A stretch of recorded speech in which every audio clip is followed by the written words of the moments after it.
Bienvenido, Jorge. Muchas gracias. Gracias a ti por la invitación, Diana. Muy bien, muchas gracias por estar aquí y permitirnos crear este espacio tan importante para todas nosotras. Me gustaría empezar con una pequeña introducción sobre ti. Cuéntanos un poquito quién es Jorge Setner, por qué tienes un podcast sobre autoestima, cómo llegaste a este lugar. Mira, el podcast se llama El arte de existir Ujú. y es una ventana a través de la cual intentar compartir un cierto conocimiento que he ido adquiriendo con el tiempo, con la vida.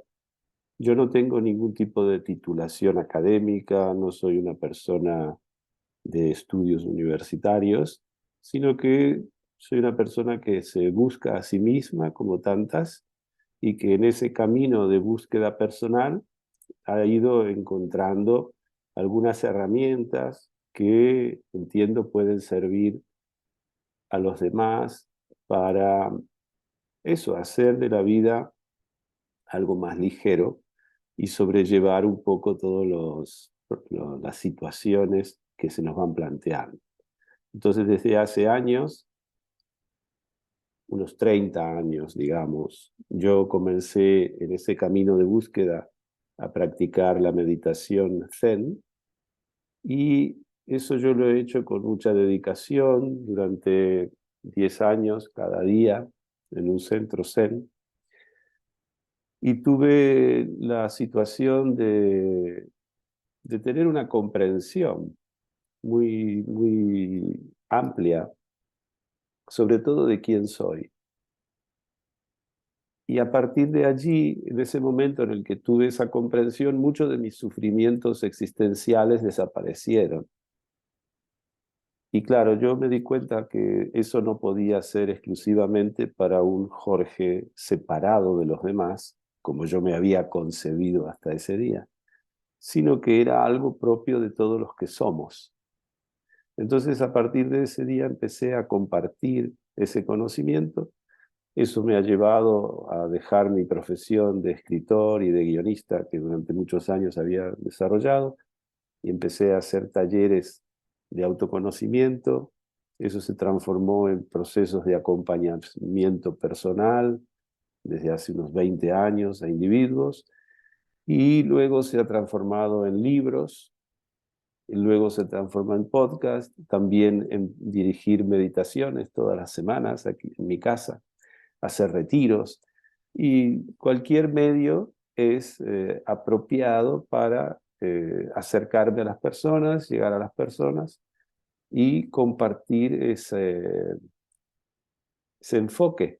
Es más que nada un enfoque de quién somos y a partir de allí lo que yo llamo el sufrimiento existencial tiende a desaparecer o de disminuir, ¿verdad? Entonces, naturalmente, el tema de la autoestima, que es uno de los que más nos hace sufrir, es de algún modo el eje de todas estas enseñanzas, ¿sí? Que yo asimilo mucho al autoconocimiento. Para mí, autoestima y autoconocimiento son casi sinónimos. Desde mi enfoque, desde lo que yo he podido comprender hasta ahora, la falta de autoestima es un problema de ignorancia, de no saber quién soy, de tomarme por otro que no soy en realidad. Entonces, esto te da un poco el marco de por qué yo accedo a tu amable demanda con la intención de aportar algo, tal vez, a algunas personas de lo que yo he podido ir recogiendo y voy recogiendo cada día, porque no es un conocimiento, insisto, eh, académico o que surge de la lectura de una biblioteca, sino que es un conocimiento de cada instante. Eso lo vamos a explicar un poco, si quieres, luego. Muy bien, muy bien. Bueno, muchas gracias por esta introducción. A mí me parece, eh, bueno, muy importante este enfoque que tú le das a esto, ¿no? Esta iniciativa, ¿vale? Surge desde Clef School. Clef School es una plataforma en la cual generamos contenido para apoyar a las familias y a las personas con diferencias faciales, ¿no? En el proceso de tratamiento. Entonces, yo soy Diana Borges, yo soy cirujana craneofacial y llevo pues toda mi trayectoria profesional, una vez acabé mi entrenamiento, dedicada al tratamiento exclusivo de la diferencia facial en diferentes lugares. Trabajé en Barcelona, ahora estoy en México, y una situación que se repite, ¿no? En muchos lugares, y cuando voy a congresos me doy cuenta que esto pues es algo que pasa en todo el mundo, ¿no? Y es que estamos muy enfocados en el tratamiento de lo orgánico, de lo tangible, ¿no? En el tratamiento de la diferencia. Pero cuando se trata de este soporte, ¿no? A lo etéreo, al cómo me siento, al cómo vivo este proceso y cómo gestiono las diferentes emociones que surgen de, ¿no? Por un lado, tener una diferencia, ¿no? O de parir a alguien con una diferencia, ¿no? Entonces, en este camino, me he dado cuenta que que mi pasión va más allá de las paredes del quirófano, ¿no? Yo quiero poder ser o generar estas conversaciones para poder ayudar o facilitar que las familias puedan pues tener diferentes herramientas para alivianar este proceso. Entonces, Mira, sí. sí, yo te quería comentar que en tu caso específico trabajas con las diferencias faciales, pero si nosotros observamos, cada uno de los individuos es diferente. Algunos tienen diferencias más acentuadas en un aspecto respecto a lo que sería una especie de estadística o norma, ¿verdad? Pero si tú tomas otro espectro de la estadística, encontrarás que hay niños más bajitos y hay niños más altos y hay niños más gorditos y hay niños más delgados y hay niños más hábiles en un cierto momento de su desarrollo y hay otros niños menos hábiles en el aspecto motor y hay niños que son sobredimensionadamente hábiles en el aspecto intelectual a ciertos escalones de las etapas del desarrollo. Quiero decir, todos los padres, en realidad, nos encontramos con que nuestro hijo es único y es diferente. Y cuando nosotros llevamos los niños a la guardería o llevamos los niños hasta la puerta del colegio o cuando llevamos los niños a hacer una actividad deportiva en equipo, estamos siempre viendo a otros niños y es muy difícil no compararlos. Esto es algo muy generalizado y justamente esta falta de autoestima viene del ejercicio de la comparación. De allí viene el concepto de diferencia. ¿Es diferente a qué? Es diferente a un modelo. Y esto lo hacemos porque nosotros, en tanto individuos adultos, llevamos décadas comparándonos. Entonces, si no vamos a la raíz de cómo nosotros nos situamos en la manada, no vamos a poder entender el tema de la autoestima. Y esto nosotros no es que nos han comido el coco ahora en Instagram o en Facebook con los likes. No, esto viene ancestralmente porque nosotros venimos justamente de agrupaciones o agrupamientos de humanos que antes no fueron humanos y que vivíamos en el bosque. Y en el bosque hay peligros. Y ante esos peligros esos agrupamientos se han dado una cierta organización. Originalmente, esa organización se fue estableciendo en base al poder, es decir, al macho alfa, y luego cada uno de los miembros ha tenido que ir observando y comparándose a ver dónde se situaba en ese sistema. ¿Lo ves?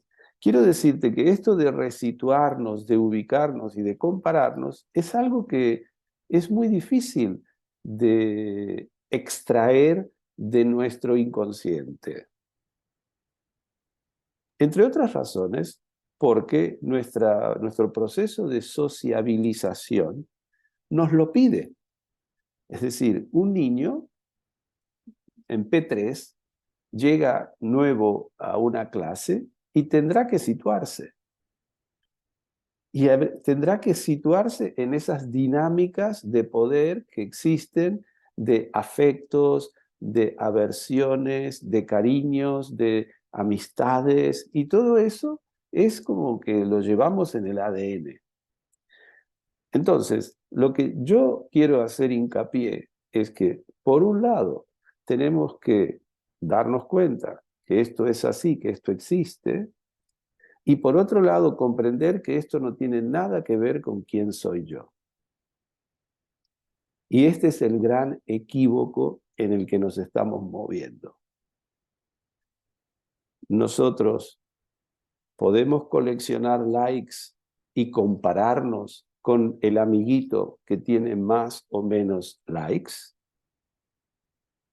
pero tengo que saber que tener más likes no me hace ser más y tener menos likes no me hace ser menos. ¿Comprendes? Este es el elemento clave en un proceso de desarrollo de la conciencia de sí, del saber quién soy. Una cosa es aquello que nosotros podemos comparar, es decir, los atributos, sea la inteligencia, sea la agilidad, sea la habilidad, sea el peso, sea la dexteridad en el uso de un instrumento.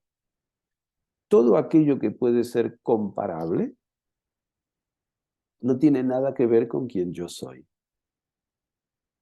Esto es el punto básico en el que nosotros, los padres, tenemos que situarnos cuando nos referimos a nuestros hijos. Es decir, un niño con una diferencia facial es plenamente un niño con una diferencia facial. ¿Ves? Un niño con una diferencia motora es plenamente ese niño con esa diferencia motora. Sí. Pero Me, para eso el padre lo tiene que vivir. a mí me encanta esta perspectiva, ¿no? Algo que a mí me pasa personalmente, ¿no? En este proceso de autoconocimiento y de hablar con diferentes personas o con diferentes terapeutas, es que a veces encuentro esto, como toda esta información muy abstracta, ¿no? Eh, Poco a poco, Teórica. después, sin yo saber por qué, esto se va integrando en mí, ¿no? Pero la idea, o sea, como la intención inicial es como este proceso cognitivo, ¿no? De buscar entender y cómo hago esto, ¿no? Entonces, si me sitúo en una de las muchas familias con las que comparto, por ejemplo, ¿no? Y veo una mamá, ¿no? Ahora estoy en contacto con muchas mamás muy jóvenes bueno, que esto les llega, ¿no? Como un baldado de agua fría y noto como todas estas emociones que surgen, ¿no? Como el rechazo, la culpa, ¿no? ¿Por qué a mí? ¿Qué hice? ¿No? O el rechazo de yo quería un hijo perfecto o una hija perfecta, ¿no? Y todo lo que viene alrededor de eso, porque te sientes, no, algunas me lo han compartido, no sé cómo gestionar esto, ¿no? Entonces, ¿qué piensas de esto? O sea, ¿cómo podemos acomodar esto que Eh, nos estás va- compartiendo? vamos a intentar usar la palabra, una palabra que no sea gestionar, porque la gestión es una palabra que nosotros heredamos del mundo tecnocrático, del mundo de los negocios, del mundo de las finanzas, y en el mundo de la emoción no es, aunque yo la he usado mucho tiempo, me di cuenta luego que no es lo más apropiado. ¿Mm? Empecemos por ver qué es una emoción. Porque efectivamente, como tú dices, una madre, un padre tienen un niño con una diferencia notable a simple vista y ese individuo va a sentir cosas, ¿ok? Es decir, va a sentir, como tú dices, miedo. ¿Por qué va a sentir miedo? Porque va a tener miedo de que su hijo tal vez no pueda desarrollarse como él imaginaba en la sociedad a causa de esa diferencia, ¿no es cierto? Va a sentir miedo porque tal vez su niño no pueda hacer sus estudios o integrarse a grupos de la misma manera. O tal vez no pueda hablar al mismo tiempo que otros niños de su edad o integrarse en los estudios, etc. Entonces, por ejemplo, va a sentir miedo. También puede sentir culpa, ¿verdad? También puede sentir rabia. Alguien que esperaba que su niño fuera perfecto y no viene un niño perfecto, puede sentir culpa y rabia, una frustración. ¿Qué quiero decir con esto? Estamos nombrando distintas emociones. Y la emoción no es nada más que una información. Es decir, me está diciendo cómo yo estoy viviendo esto. Y no hay una emoción buena y una emoción mala. Aquí ya empezamos a ver que no tenemos un modelo con el cual nosotros comparar las emociones y establecer un juicio de valor. Las emociones son información que nosotros recibimos desde nuestro organismo para que llegue a nuestra conciencia. Y para ello nosotros la experimentamos de manera física, corporal. La sentimos en el cuerpo. Nosotros sentimos miedo, sentimos rabia, sentimos culpa. Entonces, de lo que se trata no es de empezar a juzgar lo que siento, todo lo contrario, sino de decir, muy bien, yo estoy sintiendo esto. Es información. Voy a recabar esta información. ¿Dónde la estoy sintiendo?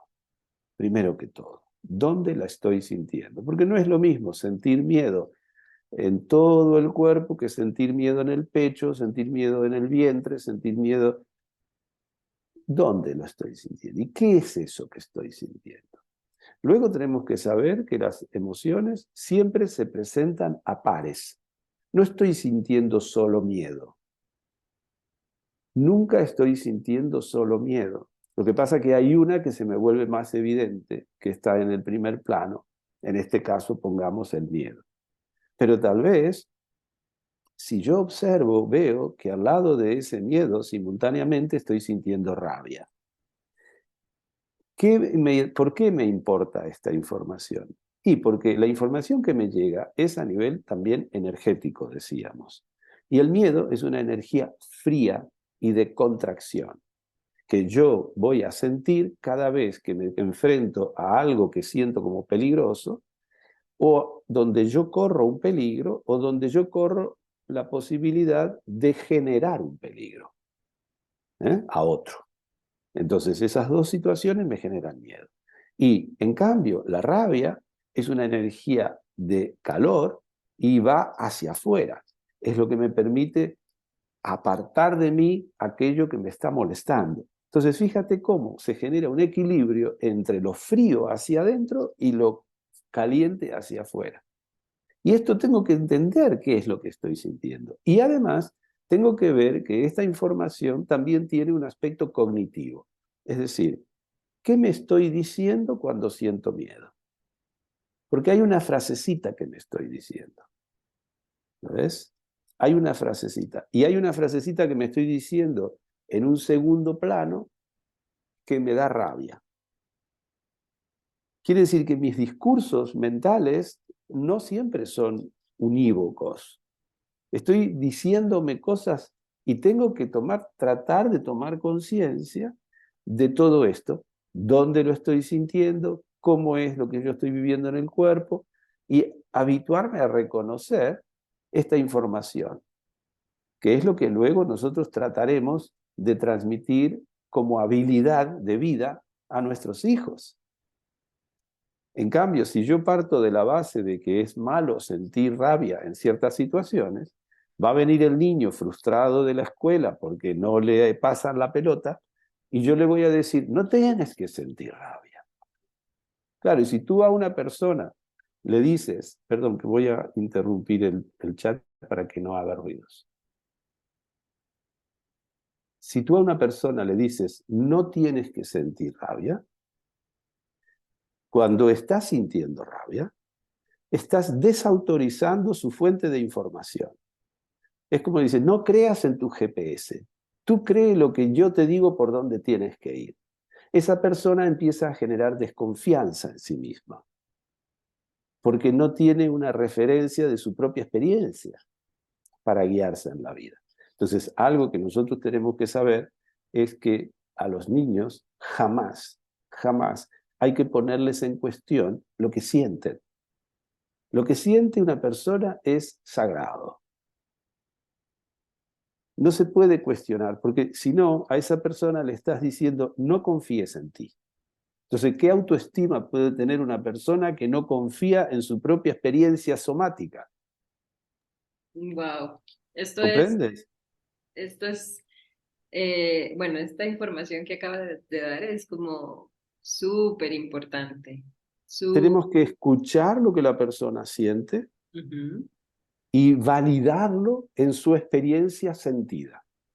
Tú tienes derecho a sentir miedo. Tú tienes derecho a sentirte triste. Tú tienes derecho a sentirte deprimido. Tú tienes derecho a sentir rabia y a sentir frustración. Es tu derecho humano porque tú eres. Y lo que tú eres va a misa. Y eso es lo que va consolidando la autoestima del individuo. Es decir, de que puede confiar en sí mismo. Ujú. Cuando digo confiar en sí mismo, no es que va a confiar en sí mismo por sus valores. Este es otro gran equívoco. La autoestima no viene de ver que yo valgo algo. La autoestima proviene de ver que yo soy.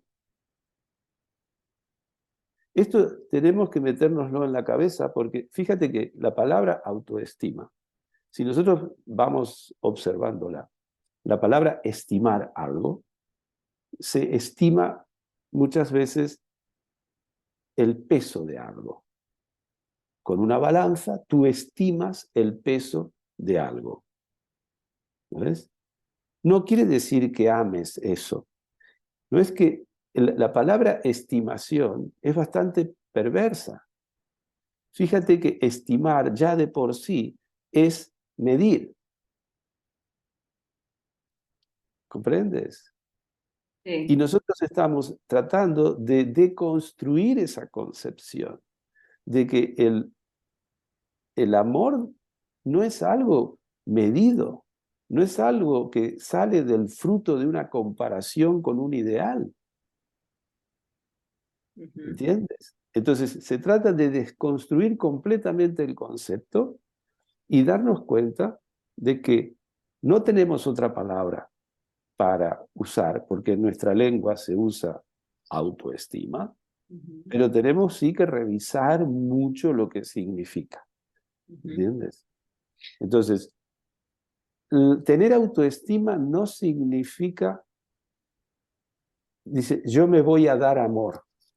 Es decir, por ejemplo, tengo mucha autoestima, me voy a hacer regalos, me voy a cuidar. No, eso no es autoestima. Porque la autoestima no puede ser algo donde tú te ves como algo dual. uno que da y otro que recibe, uno que aprecia y el otro que es apreciado. No, la autoestima auténtica es saberse uno. ¿Comprendes? Sí, o sea, comprendo. Vamos a explicarlo un poquito mejor. Ya. Vamos a explicarlo un poquito mejor. Nosotros estamos acostumbrados a aprehender la realidad desde nuestro cerebro. Y nuestro cerebro hace un proceso que se llama mental de conocimiento. Imagínate que yo tengo aquí un teléfono y quiero ver si mi teléfono es suave o es rugoso, si la funda del teléfono es suave o es rugosa. Entonces yo paso la mano y digo que es suave. ¿Por qué digo que es suave? Porque la estoy comparando con algo más rugoso. Pero si yo, por ejemplo, digo, voy a comparar la funda de mi teléfono con la piel del bebé de la vecina, voy a decir, no, esto es áspero, esto es muy rugoso. Quiere decir que la funda del teléfono es rugosa o es suave. La funda del teléfono es. Si yo quiero realmente referirme a la funda del teléfono, no puedo decir más que ella es. Lo otro es empezar a hablar de sus atributos y sus cualidades, que son el fruto de una comparación. Quiere decir que yo, si quiero relacionarme con lo que el teléfono es, no puedo relacionarme desde la mente. La mente generará un obstáculo entre el objeto y yo y me hará ver que una cosa es el objeto que yo tengo en la mano y otro yo que soy el observador del objeto. Estoy generando de lo que es uno, dos. Entonces tenemos que hacer un viaje. Tenemos que hacer un viaje que va de aquí a aquí. Es un largo viaje de 30 centímetros, ¿sí? Para poder relacionarnos con las cosas como son. Imagínate que yo aquí te estoy hablando de un teléfono, pero nosotros podemos hablar de nosotros mismos. Si yo hablo de mí desde la mente, me voy a comparar. Tal vez me voy a comparar con el Jorge que tenía mucho pelo, con el Jorge que tenía la barba afeitada, con el Jorge que tenía 50 años menos, ¿sí? De lo que soy uno, aquí ahora, haré dos. O tal vez me compare con un ideal de hombre maduro. Y entonces estaré por encima en la comparación o estaré por abajo en la comparación. Y en base a eso me creeré que soy por encima o que soy por abajo. En ninguno de esos casos me estoy refiriendo a mí.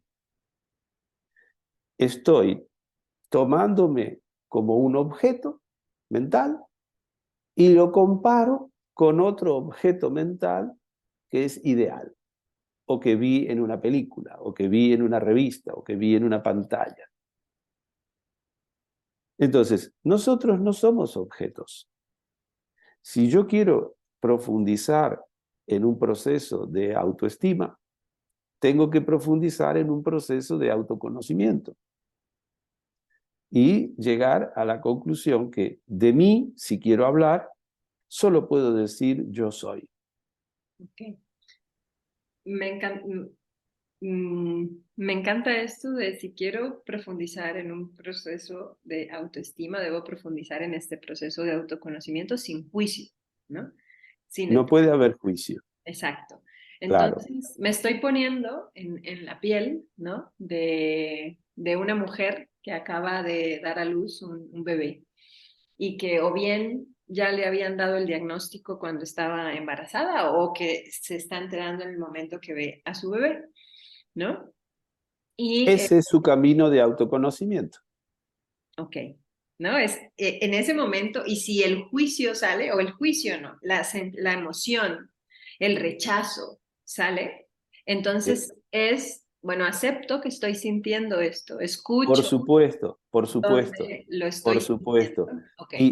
Y sobre todo, muy importante para estos casos y para todos, busco a alguien con quien compartir esto. Ujú. Mira, de todas las cosas que sufrimos en la vida, en general lo más duro es que las sufrimos solos, Ok. por vergüenza, por Ujú. culpa, por miedo, nos retraemos. Ujú. Y nosotros necesitamos justamente la presencia de otro ser humano.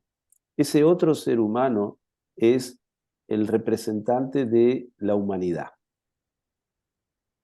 Y yo Ujú. necesito sentirme aceptado por la humanidad. Ujú. Entonces, si yo busco un buen amigo, si yo busco un religioso, si yo busco un terapeuta, si yo busco un coach, si yo busco una persona vecina que simplemente es capaz de aceptarme a mí desde su corazón, que no me va a recibir desde aquí, sino que me va a escuchar desde aquí. Ujú. Entonces no me va a juzgar. Y entonces me va a generar un espacio de seguridad y me va a precisamente acoger con lo que tengo, con lo que yo traigo. Ujú. Si traigo rabia, si traigo culpa, no cuestionará lo que yo estoy experimentando, Ujú. sino que acogerá exactamente lo que la vida me da en este momento. Ujú. Y entonces yo podré compartir eso que siento. Esto es fundamental, que podamos compartir, que no nos metamos para adentro. ¿Mm?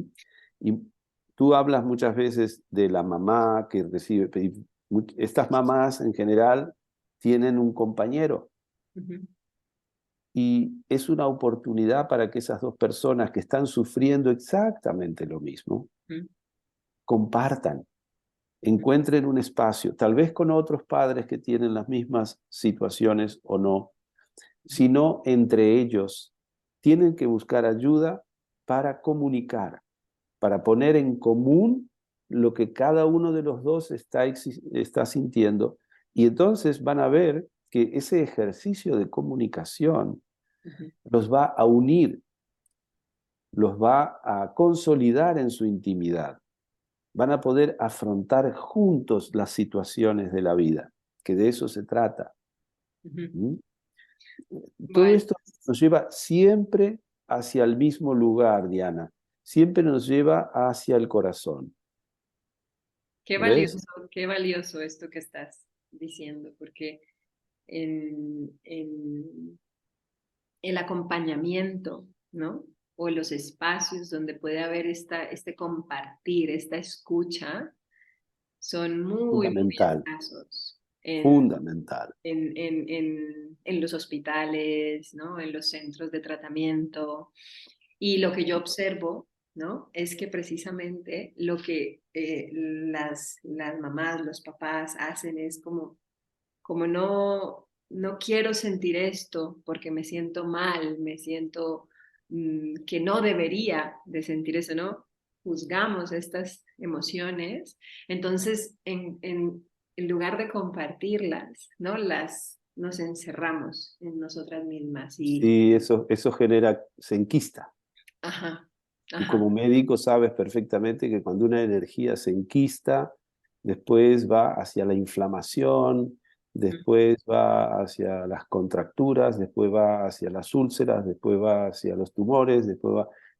Hay que abrir, comunicar, eh, abrir, Ujú. darle espacio. Y esto lo podemos hacer, evidentemente, con otras personas para tener esa actitud nosotros mismos. Cuando yo te mencionaba que una emoción es información y que tenemos que ver en qué lugar del cuerpo nosotros la estamos experimentando, si cerramos los ojos vamos a ver que rápidamente nuestra mente le va a dar una forma a lo que nosotros estamos sintiendo. Yo lo sé porque durante muchos años decía que aquí debajo del esternón tenía un nudo. Ujú, E incluso lo podía tocar, pero yo ya lo visualizaba en mi mente. Yo compartía la vida con ese nudo. ujú, Lo que yo no sabía era que ese nudo me estaba pidiendo una atención, una presencia amorosa incondicional. ujú, Y esto es lo que nosotros necesitamos darle a ese nudo, a esa piedra, a ese fuego, a ese puñal, a eso que estamos sintiendo en algún lado. ujú, Parar un ratito, llevar la atención a eso y abrirnos a lo que tenemos. Y entonces en ese momento nuestro organismo físico puede cumplir su función alquímica.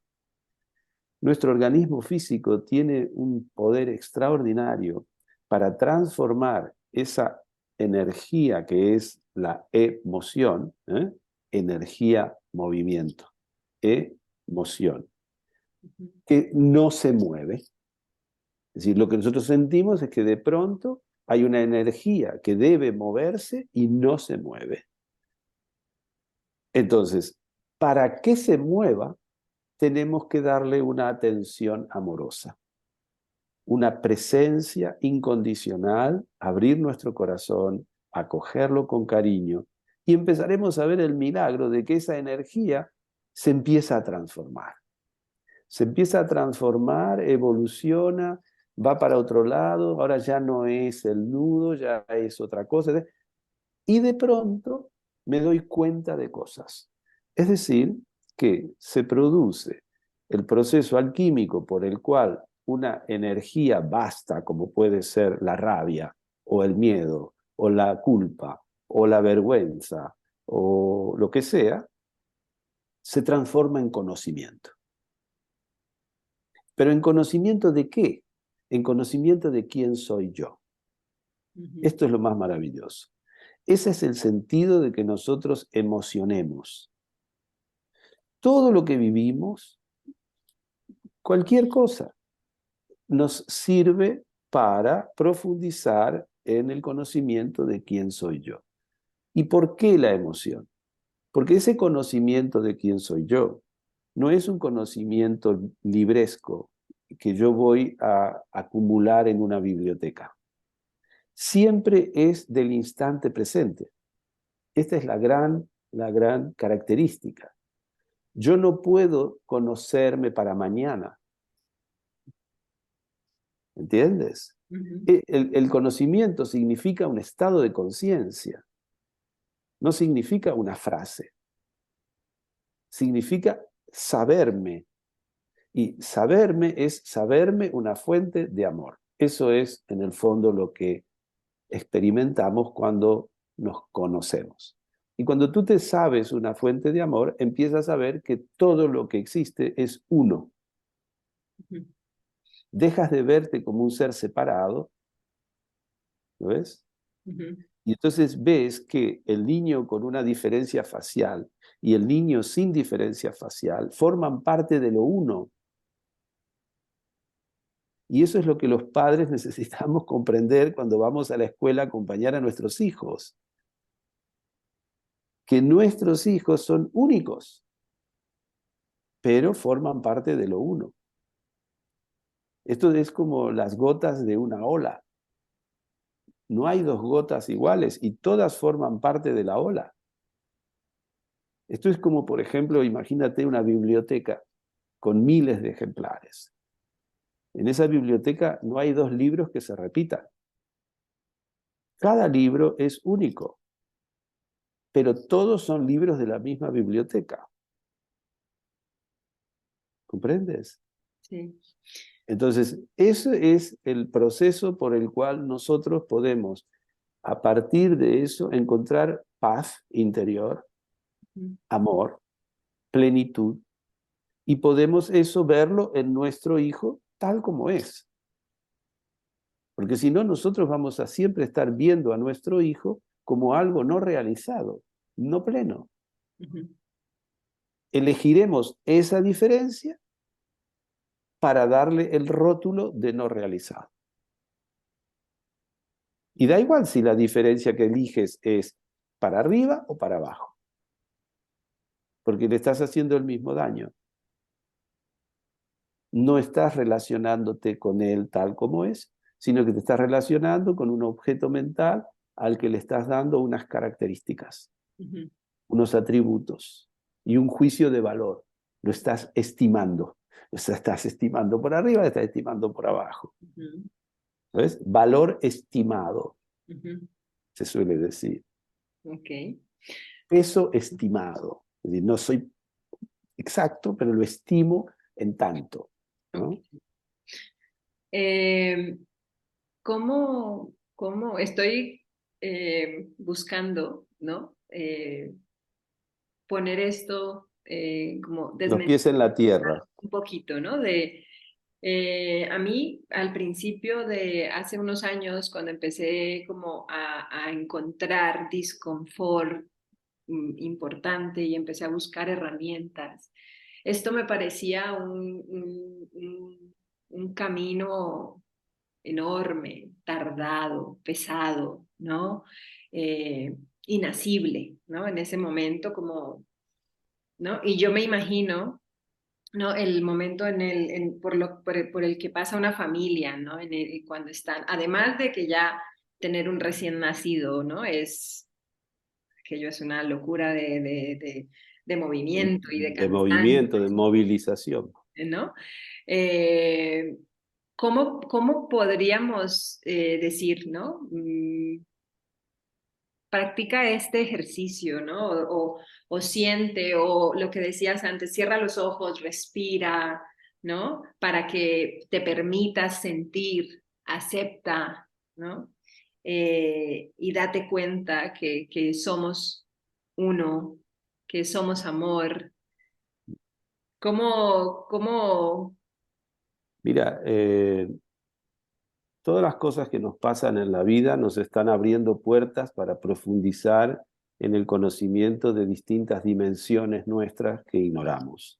Ujú, Tú decías, en los hospitales hay poco apoyo a este aspecto de las familias. Bueno, claro, porque vivimos en una sociedad que heredamos de la época moderna una visión mecanicista, y ujú, en una visión mecanicista hay que arreglar la máquina. ¿Mm? Hay que arreglar la máquina no tiene una subjetividad. Y entonces el individuo es visto como, bueno, lo de Charlie Chaplin, ¿no? En tiempos modernos, ¿no? El hombre es una pieza de una máquina y hay que hacerlo funcionar allí. Nosotros tenemos que tomar conciencia de nuestra multidimensionalidad. Y esto es el conocernos. Entonces, esta dimensión de las emociones no es nada más que una de las dimensiones del ser humano, que es la dimensión psíquica. Luego, cuando te hablaba de comunicar entre los padres, te estaba hablando de una dimensión sistémica. Es decir, además de lo psíquico, también existe lo sistémico en una familia. Conformamos un sistema y necesitamos que ese sistema funcione. Y para que funcione se tienen que cumplir ciertas leyes. Y esas leyes vienen dictadas por el amor. Por eso te estoy hablando de que cuando nace un niño, tenga una diferencia o no tenga ninguna diferencia, siempre será un niño único, siempre movilizará a ese sistema. Habrá suegros, habrá abuelos, habrá tíos, habrá primos, habrá hermanitos, habrá esto, habrá lo otro. Todo eso conforma ese sistema y todo ese sistema se ve un poco movilizado por la llegada del recién nacido. ¿Entiendes? Entonces, quiero decirte con esto que miremoslo como una oportunidad. ¿Mm? Yo sé que no es ser optimista a la violeta. Digo, miremos todo lo que vivimos como una oportunidad. ¿Mm? Una oportunidad para profundizar en el conocimiento, para abrir un poco nuestra mente, para abrir nuestro corazón, etcétera, etcétera. En esta apertura no es nada más que observar como nuestros primitivos antepasados observaban la naturaleza. Observemos la naturaleza humana. Si nosotros no nos damos cuenta, observando que no existe en lo humano la perfección, entonces iremos muy perdidos. Aquella cosa que estábamos hablando un poco entre comillas del niño perfecto, es que no existe el humano perfecto. Entonces quitémonos creencias de la cabeza. ¿Mm? La imperfección es una de las limitaciones existenciales del ser humano. No busquemos humanos perfectos, como no busquemos humanos eternos en su humanidad. ¿Ok? Es conocimiento, es observar. Si tú partes de la base de que vas a tener un niño y que va a ser un humano, tendrás que saber que será imperfecto.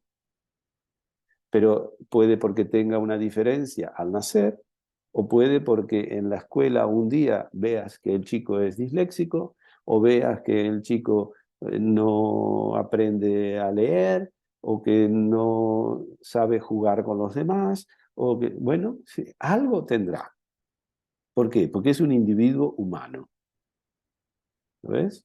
Será perfectamente imperfecto. Y si nosotros no aceptamos esta base, esta condición fundamental, vamos a andar mal en la vida. No habrá autoestima, justamente. El saberte amor es saber acoger a tu pobre humano, que a cada momento de la vida te va a mostrar su imperfección. ¿Entiendes? Porque tener un niño te pone delante de esto. Todo el tiempo te está mostrando su humanidad, que es la tuya reflejada en el espejo del otro. Muy bien, muy bien. Entonces, para bajar un poco a la tierra, cuando tú me dices, esa madre que recibe un niño que tiene, bueno, y siente esto, bueno, ¿qué me digo ante esto? ¿Qué estoy diciéndome? ¿Qué me estoy contando? ¿Qué estoy sintiendo? ¿Y qué me habla de mí esto? ¿Lo ves? Porque como tú bien dices, la madre y el padre se están poniendo en cuestión su propio ser. Entonces a esas personas se le está abriendo una ventana para preguntarse, ¿qué me está pasando? ¿Qué estoy viviendo yo con esto? ¿Ves? Y a partir de allí es como mejor podrán acompañar a ese niño y aportar a ese sistema familiar para que aquello sea vivido de la mejor manera. Y no nos contemos películas de Hollywood. En la vida hay sufrimientos inevitables. ¿Comprendes? Y si nosotros no estamos preparados para asumir una dosis de sufrimiento inevitable, bueno, claro, vamos a tener añadido al sufrimiento otro sufrimiento que en el budismo se llama sufrimiento inútil. ¿Lo ves? Somos muy Que no buenos allí, estando allí. somos muy buenos en eso. Pero bajemos si quieres a algún ejemplo y lo aplicamos. Ujú. Mira, ahora estaba justo pensando yo creo que todo es muchísima información, ¿verdad? Mucha Sí, por información para supuesto. procesar, para, para que se acomoden, ¿no? Imagínate que estamos haciendo una breve conversación. Yo en el podcast llevo ya 40 horas hablando de estas cosas y todavía espero seguir muchas más, porque es inabarcable, Ujú, lógicamente. ujú. Estaba pensando en esto que mencionaste antes y que me parece muy importante porque es algo que veo cada día, ¿no? Y no es solamente en mis pacientes y las familias con las que comparto, esto es algo que veo en la sociedad en general, ¿no? Y es esto de validar la emoción, ¿no? Esto de Totalmente. el, cada día veo, ¿no? Claro, el niño tiene miedo y llora, porque cuando tienes miedo y eres un niño, lloras, ¿no? Lloras o gritas o te retraes, ¿no? Entonces, esto de que dijiste antes, me gustaría como hacer un poquito de, dedicarle un poquito de tiempo ahora Sí, que claro. vamos. Tenemos que, tenemos que empezar por nosotros mismos. Ujú, ¿Mm? Y lo primero es acabar con la creencia de que hay emociones buenas y emociones malas. ujú, Porque si nosotros creemos que hay emociones malas, estamos enseñados a ponernos del lado del bien. ujú, Entonces, lógicamente, no vamos a querer aceptar todo aquello que por alguna razón nos pueda situar del lado del mal. Si hacemos tabla rasa con eso y decimos, bueno, esto es información, es una manera de sacar las emociones del plano de la dualidad y traerlos a un plano de la no dualidad. ujú, Las emociones son, y a partir de allí me conviene reeducarme. Me han enseñado que había cosas que yo no debía sentir, o que está mal sentir, o que tienen mala publicidad sentir, o que no. Y partir de ese decir, bueno, a ver, voy a crearme en mi interior un espacio en donde poder acoger todo lo que siento. ¿Esto cómo se hace? Esto, la forma más antigua que existe es la meditación. La meditación consiste en justamente estar presente con lo que hay. No se trata de imaginar cosas raras, no se trata de irse por ahí, se trata justamente de estar aquí ahora con lo que estoy sintiendo y no huir, no evadir, no evitar lo que estoy sintiendo. Darle un espacio a toda esa información y no intervenir. No intervenir. ¿Por qué? Porque si intervengo será para apaciguar, para gestionar, para querer que eso pase. No, eso está. Y yo lo único que tengo que hacer es confiar en mi organismo para que eso se procese. Entonces, estar con lo que siento. Esa es la primera cosa. Otra cosa que se puede hacer es coger un cuadernito como cuando éramos adolescentes y escribíamos nuestros diarios. Los adolescentes esto lo saben naturalmente. ¿Quién no ha tenido esos diarios donde escribía lo mal que se sentía y escribía algún poema incluso sobre lo mal y lo injustos que son mis padres y lo mal que soy la profesora y las chicos o las chicas del colegio, ¿no es cierto? Bueno, te abres un espacio en donde poder conectarte con lo que sientes y darles una expresión. Esto es otra cosa fundamental. No quedarme con el entripado. Darles expresión. Si encuentro una persona con quien hablar, se los cuento. Si puedo bailarlo, porque me gusta bailar, pues me lo bailo. Son fuentes de energía. Se puede bailar muchísimo con la tristeza, se puede bailar muchísimo con la rabia, se puede trabajar en barro con cualquier emoción, se puede trabajar con pintura, se puede trabajar con plásticos, se puede trabajar con materiales. Expresar, darle forma a eso, sacarlo del interior y ponerlo en el mundo. ¿Lo ves? Puede ser a través de un poema, puede ser a través de una canción, puede ser a través de una música para bailar, puede ser bailando, puede ser teatralizando, puede ser haciendo muñequitos y haciendo un juego donde eso estoy recreando la situación y lo que sienten, ¿sí? Si es rabia y veo que me invade en el cuerpo, pues me cojo una raqueta de tenis vieja, me pongo cerca de una cama y cuidando de no romperme la espalda, descargo. Me voy por ahí al bosque, pego unos gritos, unos llantos, unas risas, unos saltos. Todo esto es lo que estoy sintiendo, ¿lo ves?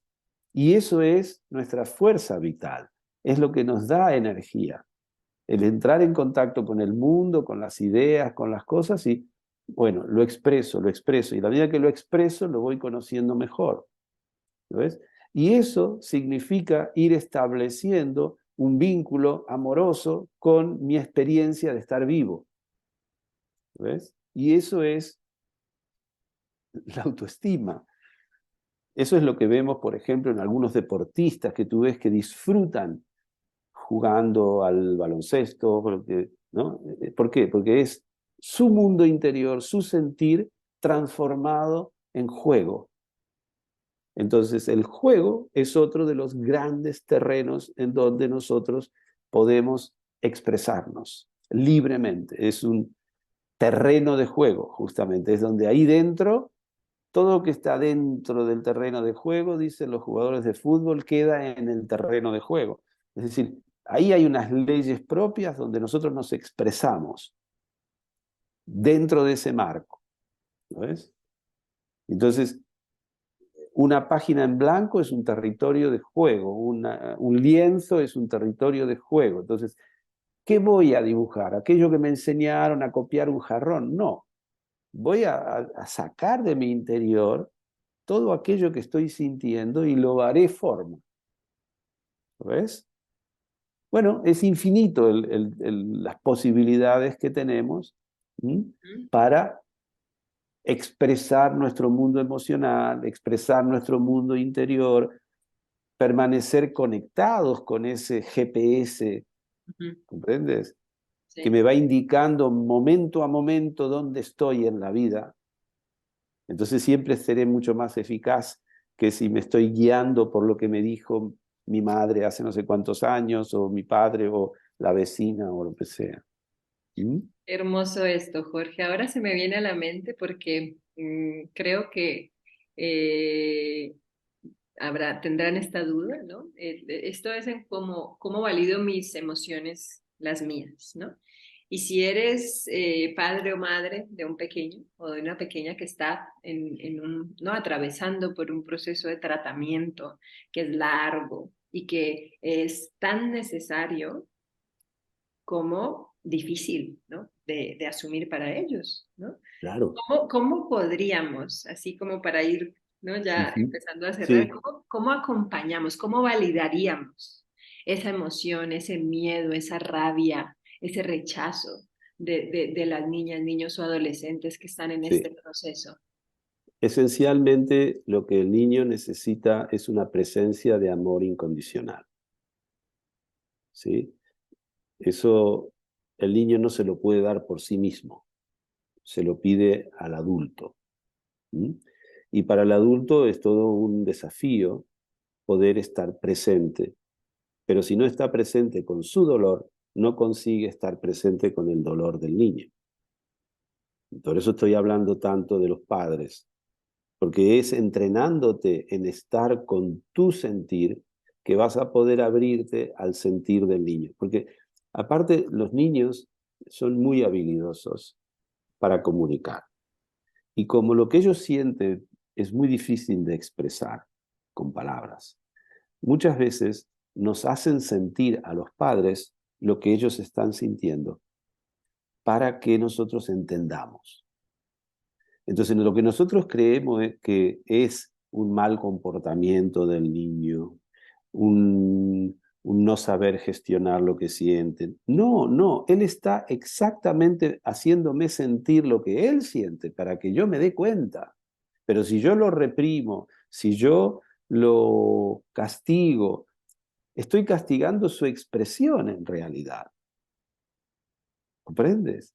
Y yo lo que tengo es que aprender a leer lo que él está expresando y me está haciendo sentir mal a mí. Entonces yo tengo que partir de qué me está haciendo sentir esta situación con mi hijo. Porque ahí voy a entender, voy a poder ser empático para ver el infierno que él está pasando, esa criatura está pasando. Y lo que él necesita justamente es que seamos empáticos y que seamos compasivos, es decir, amorosos. Lógicamente es muy fácil decirlo, tú sabes muy bien, son situaciones muy duras porque los padres están en momentos de estrés muy profundo y no siempre tienen esa capacidad de abrir el corazón y recibir eso que el niño está manifestando, que muchas veces es simplemente tristeza, dolor, soledad, es decir, padecimiento. Saber que ese niño está padeciendo. Y muchas veces nos cuesta a los padres estar con el dolor de los hijos. Es una de las cosas más difíciles a digerir por un padre. Y tenemos que aprender a estar con ese dolor del hijo, que es un dolor físico, pero es un dolor también psíquico, que es un dolor existencial. ¿Comprendes? Entonces, es un entrenamiento en estar con el padecimiento de nuestro hijo en esos casos. Y así es como lo ayudaremos, porque entonces el niño notará, y eso, ¿cómo lo notará? Lo notará en nuestra apertura, en nuestra mirada. Es decir, si el niño está asustado y yo lo que le devuelvo es una mirada de susto, no lo estoy apoyando, ¿comprendes? Por eso digo que todas estas situaciones son auténticos desafíos y oportunidades para los padres para crecer en conocimiento, crecer en amor, ser más ellos mismos. ¿Lo ves? Es decir, son cosas graves en general. Las cosas graves tienen su sentido. ¿Lo ves?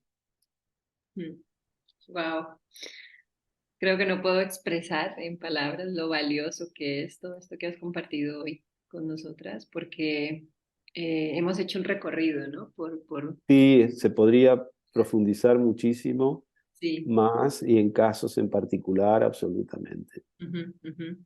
Yo, para terminar simplemente, Diana, me parece muy importante que los padres, por inercia, se culpan de lo que le ocurre a los niños.